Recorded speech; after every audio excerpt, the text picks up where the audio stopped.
Netflix and Cinema and Friends, and this is The Great. That Holly, you managed to watch The Great somehow on Stars Play. You figured out how to get access to it because you are the smartest amongst us with a massive, massive brain. And so tell us about The Great. So, I've watched series one and recently series two of The Great, and it is a fictionalization, loosely based upon reality, story of Catherine the Great of Russia, who was born a princess in Germany, went to Russia and married the Emperor Peter, and in real life rapidly decided that she really didn't have very much time for him. She married him before he was emperor, and it had a child at that point. And yes, she quickly decided after he became emperor that he wasn't very good at it, so she decided to undertake a coup, booted her husband out, imprisoned him. This is real life, and he tragically died a couple of months later of a pure accident. Oh.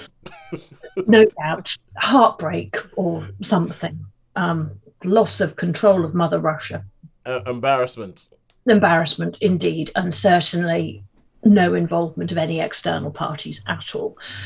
And she then proceeded to rule Russia for a very long time and was probably one of the most successful rulers of Russia ever. She was quite amazing, transformed many things, also was not that great in other ways, and had something of a scurrilous reputation that people used to spread about her, most likely to undercut her, including the fact that she might have had romantic relations with her horse, of which there is no, in fact, evidence to support. But that was a nice, charming little rumour spread about her to discredit her.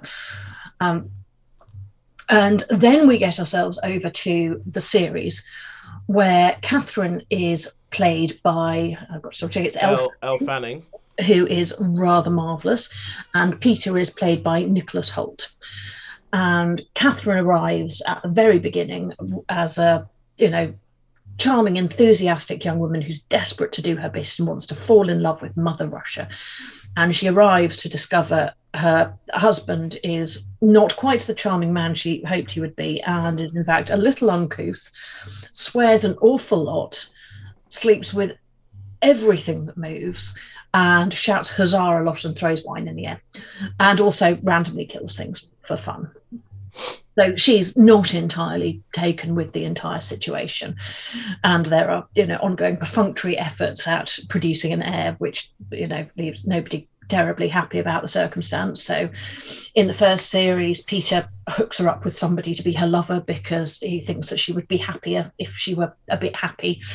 And it's through series one, her relationships around court progress with various contretemps, drama between her and the what would he be, they say archbishop, but he's not, what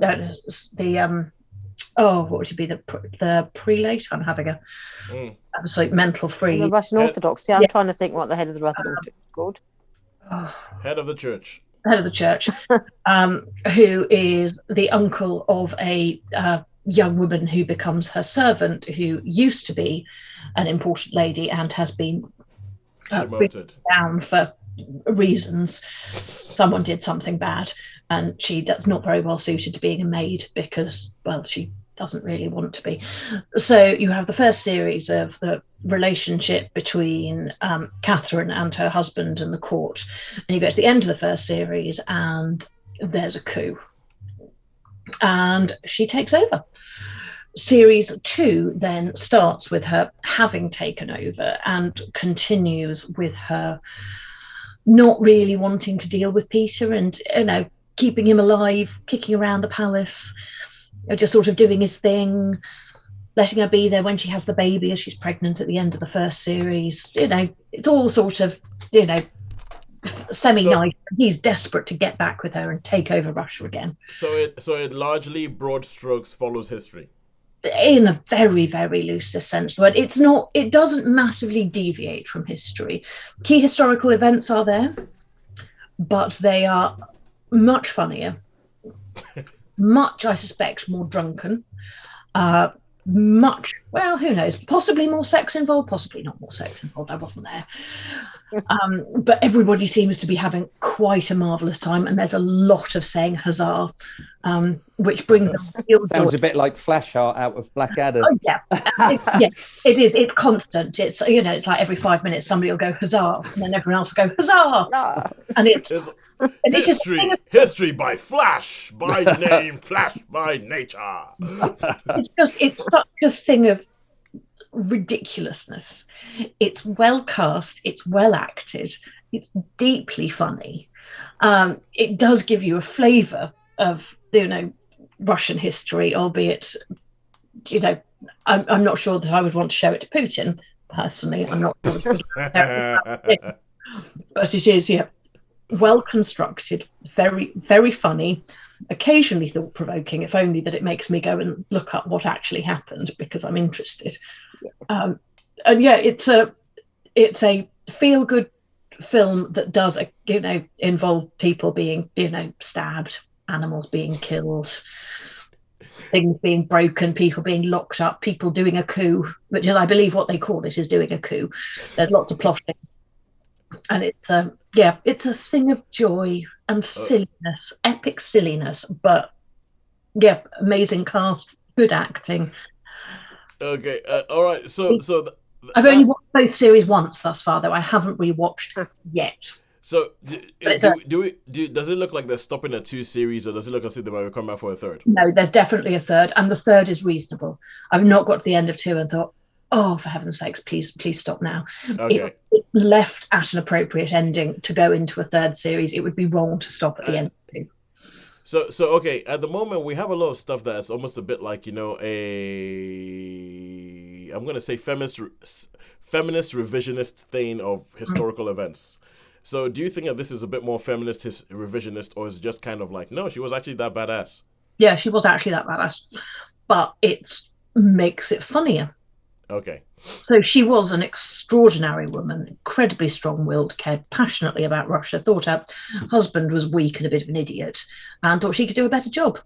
So she did. So in fact, the reality is probably that she was actually potentially better than she is in the series, whereas in the series, no, I think the series is probably a fictionalized and comedified portrait of the balance of who she was, if that makes sense. Was there a BBC TV series, Catherine the Great? Helen Mirren did. Yeah, Helen Mirren, yeah. Catherine the Great. Yeah. And that's her when she's older. Older, right. When she's past all this, when she's at the end of her reign. But she was quite an extraordinary woman. She brought all sorts of very positive things to Russia.